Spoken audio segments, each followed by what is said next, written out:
Ďakujem veľmi pekne. Chce to reakciu, určite to chce reakciu aj v záujme toho, že je koho brániť a je aké problémy spomínať. Je úplne smiešné, že sa minister pôdohospodárstva pán Takáč teraz vrátil z dovolenky, kde sa člapkal pri mori a hneď ako teda prišiel, tak prvý pomaly alebo druhý pracovný deň prijal Roberta Fica a spoločne skonštatovali, že všetko je v poriadku, budúcnosť je rúžová. Pomaly to pripomína scénu z nejakého filmu. Pri základnej kalibrácii toho, že aký je stav, treba povedať, že naozaj ten rezort horí a minister by nemal chodiť po dovolenkách, obzvlášť nie v tomto štádiu, keď ministerstvo a PPAčka nerobí to, čo má, obzvlášť nie teraz, keď je sezóna, keď začína proste agrotechnické termíny teraz. Proste svet poľnohospodárstva žije naplno a minister sa člapká pri mori a keď sa nečlapká, tak pečie jahňacinu. Pri tej základnej kalibrácii treba ešte povedať, a krásne nám to vizuálne ukázal ten obraz, že kto vedľa ministra Takáča stál. Naozaj, to ministerstvo, ktoré má na starosti potraviny a rozvoj vidieka, obsadil dobytkár. Obsadili ľudia z dobytkára a riadne si zafixovali pozície, aby aj vizuálne bolo zrejmé tým, čo ešte nerozumejú, aby rozumeli, že staré dobré časy sú späť a ľudia, ktorí rozhodovali o peniazoch a o našej pôde, sú rovnako späť tiež. Veľmi rýchlo to preletím. Bol tam človek, ktorý bol štátnym tajomníkom. Jedinou jeho kvalifikáciou byť štátnym tajomníkom na ministerstve pôdohospodárstva je to, že je sused pána Bödöra. Nebol tam pán Stredák, ktorý je šéfom poradcov a toho zase jedinou kvalifikáciou je, že ich manželky s pánom Bödörom majú spoločnú firmu. Bola tam pani Vavríková, čo je myslím teraz šéfka služobného úradu, to je multifunkčná osoba, ktorá zvláda šéfku colného úradu, niekde na letových službách vie byť, teraz by byť na poľnohospodárstve, znova je z Nitry a pozná sa v kontakte s pánom Bödörom. Čiže vizuálny obraz bol jasný a Robert Fico ho prepotvrdil aj svojou prítomnosťou pri nich, že tieto časy sú späť. Treba však povedať, že títo ľudia to nezvládajú. Je už viac ako pol roka od toho, ako obsadili ministerstvo a to, čo je jednou, by som povedal, z najzákladnejších úloh, prerozdeliť to, na čo majú poľnohospodári nárok, to nezvládli. Ono to už začína byť taký evergreen, že sa o tom hovorí, ale treba o tom hovoriť, lebo to spôsobuje reálne problémy tým poľnohospodárom. To sú peniaze, ktoré oni potrebujú, na ktoré oni čakali, na ktoré mali nastavené kontokorenty, na ktoré mali nastavené úvery, svoje agrotechnické termíny, proste nastavené veľa vecí, neprichádzajú. Už výhovorka Radičová a spol nestačí. Už sa našla výhovorka typu softvéru, čiže 60 miliónový softvér za tie peniaze niekde dokážu postaviť nemocnicu, u nás na tom jazdí jedna budova a teraz vlastne po pol roku zistili, že nedokáže funkcionalitu kalkulačky za socializmu. To znamená, ak identifikuje jednu chybnú platbu zo 6, tak pozastaví všetkých 6 a tých 5 dobrých nepustí.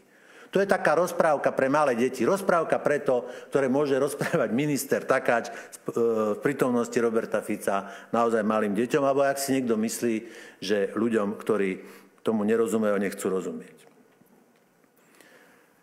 Robert Fico dneska krásne uviedol tu svoj kontrolný deň slovami, že chce oceniť u pána Takáča kvalitu sociálneho dialógu s poľnohospodármi. Kvalita sociálneho dialógu s poľnohospodármi spočíva v tom, že minister pôdohospodárstva pán Takáč podáva trestné oznámenia na poľnohospodárov.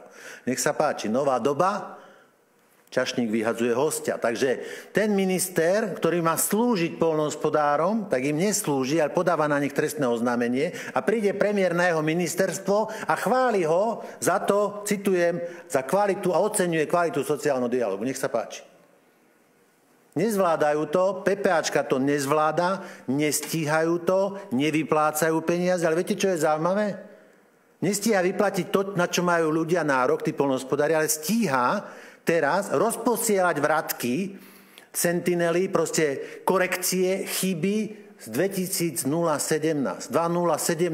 z roku 2020 dostávajú poľnohospodári teraz dekréty o tom, že majú vrátiť peniaze, lebo že našli chyby. Tak nech mi niekto povie, keď nestíha sprocesovať to, čo majú sprocesovať, ako stíhajú sprocesovať 5 rokov, 4, 3 roky staré veci, ktoré majú poľnohospodári vrátiť. Tieto rozhodnutia im chodia. Ale nechodia im rozhodnutia o tom, že majú dostať priamu platbu. Slovensko je jedinou krajinou v rámci Európskej únie, ktorá to nezvládla. Všetci to zvládli, okrem Slovenska. To naozaj chceme veriť tomu, že Radičová je na vine? Že niekde inde je chyba? Niekde si to nechce niekto priznať? Alebo je to už dokonca zámer? To, čo sme my už identifikovali a prepotvrdzuje sa to? Aj tým, že rozposielajú podivné finančné skupiny, rozposielajú ponuky poľnohospodárom, ktorí nedostali priame platby, že či nepotrebujú výpomoc s úverom. V zrýchlenom režime, bez nejakých veľkých administrácií, úrokové sadzby. Odkiaľ má tá finančná skupina adresy tých poľnohospodárov? Lebo tá finančná skupina posiela ofrankovanú obálku. To není nejaký hromadný mail, ktorý vás nič nestojí.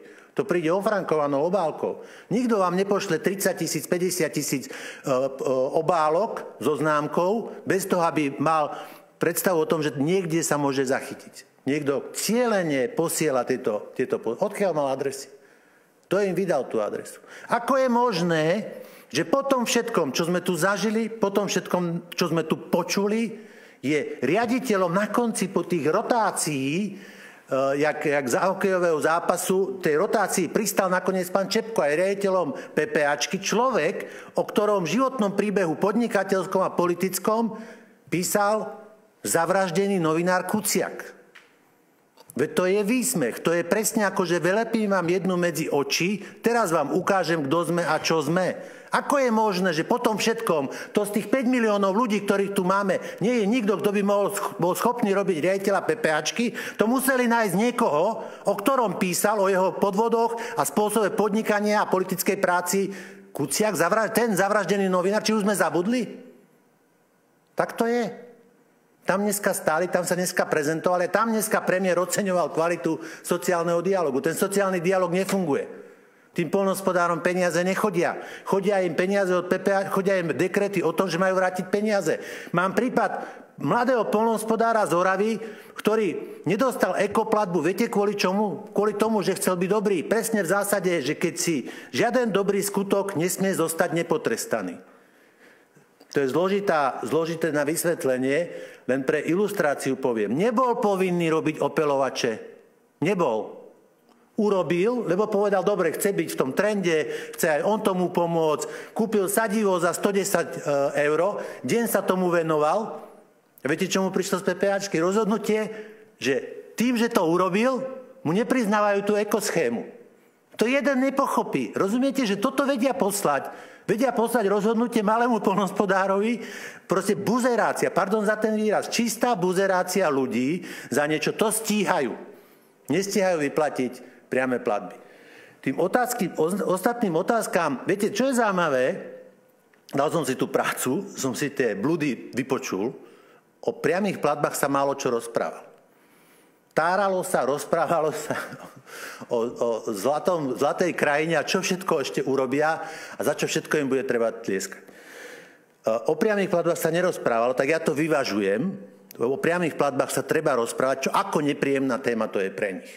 Z tých ostatných tém, ktoré oni začali a načali, možno má zmysel sa pristaviť len pri témach potravín a ich cenách, kde oni neurobili absolútne nič, napriek všetkým tým billboardom, všetkým tým proklamáciám a tým videjkám z úradu vlády, neurobili z toho pohľadu absolútne nič. Lebo to, že tá inflácia klesla, je trend európsky, je proste svetový, je celý úplne inde kontext. Vôbec to nesúvisí s tým, že si premiér Fico s Takáčom a s Kamenickým natočili nejaké insitné video na úrade vlády o tom, že budú znižovať ceny. A skončím tým, že poslednú vec, problém, ktorý naozaj môže byť problémom, a už aj je problémom, a to je vlastne ceny agrokomodít z Ukrajiny, ktoré sem prichádzajú a budú prichádzať. keby som im chcel poradiť v dobrom, tak na to, aby to nenastalo, lebo prísne za tým môže nastať rozvrat slovenského agrosektoru, lebo nemáme šancu. Slovenský agropodnikateľ nemá šancu konkurovať tomu ukrajinskému. Tam to rastie same. Tam je taká pôda, že to rastie same 3-krát do roka. To je krajina mlieka a medu, naozaj z pohľadu poľnohospodárskeho. Čiže na to, aby sme našli cestu, ako do budúcna spolupracovať, či už v kontexte Európskej únie, teraz pre túto chvíľu, pre našich poľnohospodárov, ale pre nás všetkých, viete, čo je dôležité? Obrániť Odesu. Obrániť Odesu. Lebo keď Ukrajina príde o Odesu, jediný prístav, kade posielajú tú agroprodukciu, ktorú majú do sveta, tak potom ju nebudú posielať cez Odesu, ale budú ju posielať cez nás. A veľká časť toho tu zostane. Čo ako paradoxne to teraz nie, tak treba nám dávať pozor, ako sa ten vývoj a zápas tam bude v tejto lokácii vyvíjať. A strategicky, geopoliticky, politicky a neviem ako vojensky treba myslieť, tým nehovorím, že tam treba, nedať Bože, niekoho postať, ale vnímať to, že či Ukrajina ochráni a uchráni Odesu. Pre slovenských poľnohospodárov by teraz malo byť kľúčové. A dávať pozor na noviny, to dneska tiež nebolo spomenuté, či Ukrajina príde alebo nepríde o Odesu. Takže ak chceli mať kontrolný deň, nech ho mali, oddychnutý po dovolenke, tak sme si dovolili na to určitým spôsobom zareagovať. Zareagovať v tom, že gro ich tlačovky, 70% ich tlačovky malo tvoriť to, že čo s priamými platbami netvorilo, takže to vyvážujeme my, lebo 70% našej tlačovky tvorilo to, že je problém s priamými platbami. Ďakujem pekne. Nech sa páči otázky.